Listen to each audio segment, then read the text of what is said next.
I said it last night, and I'll say it again. This is far from over now. 32 games remaining for the Philadelphia Phillies. They get smacked down again by Arizona. 7th straight loss at Arizona, 12-3. Ricky Pitalico, I'm Michael Barkan. As we welcome you to Phillies Postgame Live, presented by our friends at Cure Auto Insurance. Ricky, it would seem to start and end with Aaron Nola. I know they needed runs. I know they got him too little too late, but he gives up a career-high 8 earned runs and ties a career-high 10 hits allowed. Yeah, way too much of the plate for Aaron Nola. The other thing is, I mean, when you think about Aaron Nola, you think about painting the strike zone, especially with his fastball, and he definitely wasn't there in this ball game. I mean, he did leave 2 or 3 breaking balls out over the plate that hurt him in this game. But to me, it will always go back to where was your location? Where was your fastball? Were you on top of your fastball? He goes out in the first inning, looked fantastic. After that, everything kind of fell apart on him, and the defense didn't help him down the line either, and that's something that's starting to haunt the Phillies on top of it. I can go till I'm blue in the face on different things right now, but when you really looked at this, the offense was not there. They show up late in a ball game, and the 7, 8, 9 hitters account for all 3 of the Phillies' runs. That's not exactly going to get you a lot of wins. And then Arizona, I mean, yeah, they put together some good at-bats, but I didn't think Nola was on top of his game. And the bottom line is, if he's throwing the ball exactly where he wants it and he's using both sides of the plate with sink, they don't touch him.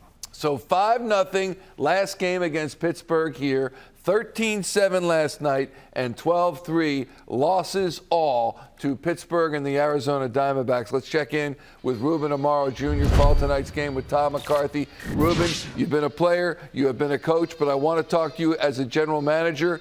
What do you do here? Because you're down a stretch run of what you hope is a playoff appearance, and you've lost 3 straight in the worst way to 2 different teams. How do you handle this from the top office? I mean, you got to try to stay as steady as possible. I mean, you can't get too low and you can't get too high. I mean, it's just like being a player in a lot of ways. And I know I was a very emotional GM. I know Dave Dombrowski's been through this many times. He's got a lot of experience with it. These are just ugly baseball games, and hopefully this is just a very small little blip in the action here for the Phillies. But there's nothing pretty about. I mean, there's nothing positive really that you can say about this ball game. They did not play good defense. They did not swing the bats very well. And Aaron Nola, who has been very, very good, just did not have it tonight. He did not make his pitches. I mean, Ricky said it. He was not locating his fastball. I thought he was throwing great after that in that first inning. I thought it was going to end up being quite a pitcher's duel, but only one guy showed up today, and that was Zach Gallen.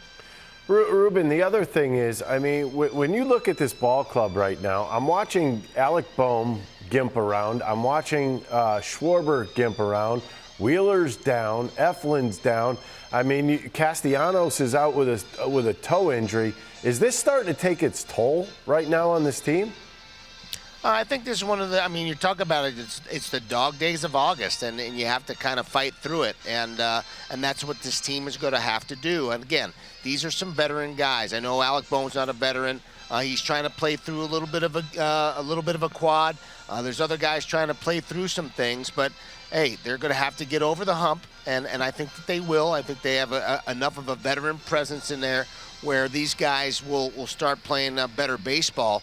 But hey, this is stuff that happens during the course of a season. It's a long season, and it's difficult to stay into it physically and mentally all the way through 162 games. And they've got a bunch of games left, and real important ones. And I think that these guys generally will get through this.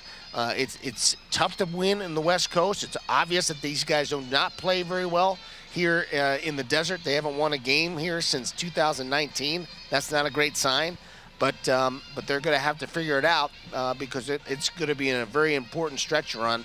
They have a good enough team. I think they have a veteran enough presence that they're going to be okay. But they got to mentally start kicking it back in here, and hopefully it starts tomorrow with Bailey Falter. Okay, 3rd straight game overall, chasing October, Ricky Bo, and you see the Phils 1 game up over the Padres, and there are the Brewers 2 games back of a playoff spot, and then they go to San Francisco. Yeah, Brewers gave them a nice little gift tonight, losing to the Pirates. I mean, that to me should be a gimme for that Brewers team, but I think the Brewers have a tougher schedule going down into the middle of September. That may be enough to have the Phillies back in if they're struggling a little bit, to be honest with you. All right, Ricky Bo. There was this look on Rob Thompson's face during the game. He was not happy. Anguish. Finally, he did not look happy. Here's Rob Thompson trying to sum it up in Arizona tonight. So obviously those two outings from Nola were pretty different, back-to-back. Yeah. What were you seeing out of him tonight? I just think fastball execution, command of it. He threw plenty of strikes. It was just, I think he missed the spots at times. They had good at-bats against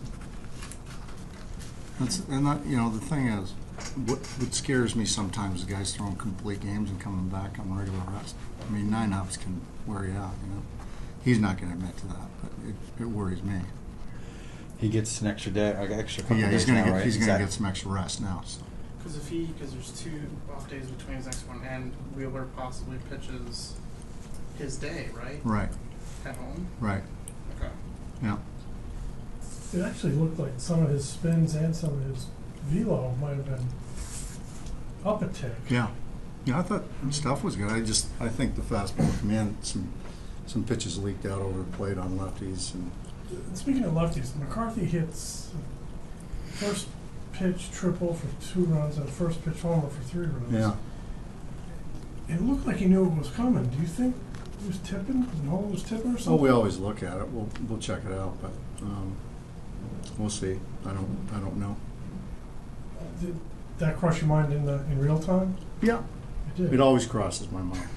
It really does. I mean, when guys are on pitchers, it crosses my mind whether they're giving something up. Did you see it from anybody else but McCarthy? No, it's just the contact. But then I was asking Caleb because he watches he said, well, some of those fastballs just aren't executed properly. As long as a breaking ball. Yeah, First pitch breaking ball, first pitch fastball up. yeah.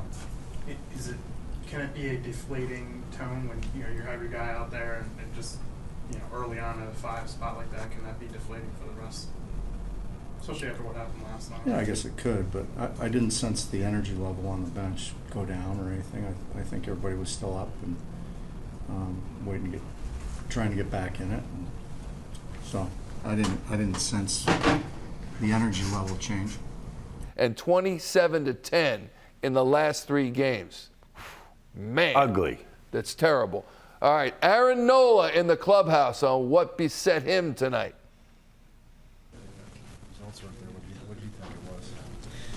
They didn't miss many pitches. He squeezed a couple balls into some holes. They put some good swings on several pitches. Leadoff guy on pretty much every inning. I think every inning. So that hurt me to start off every inning, and then just didn't make 2 strike pitches like I needed to. They capitalized on it. Tom says anytime he sees guys just square up on stuff, he immediately thinks some guy tipping maybe or anything like that. Anything that cross your mind? I'm not sure. I'll have to go back and look at the game later. But I think they did a good job at trying to keep me in the zone and not missing pitches that I threw in the zone.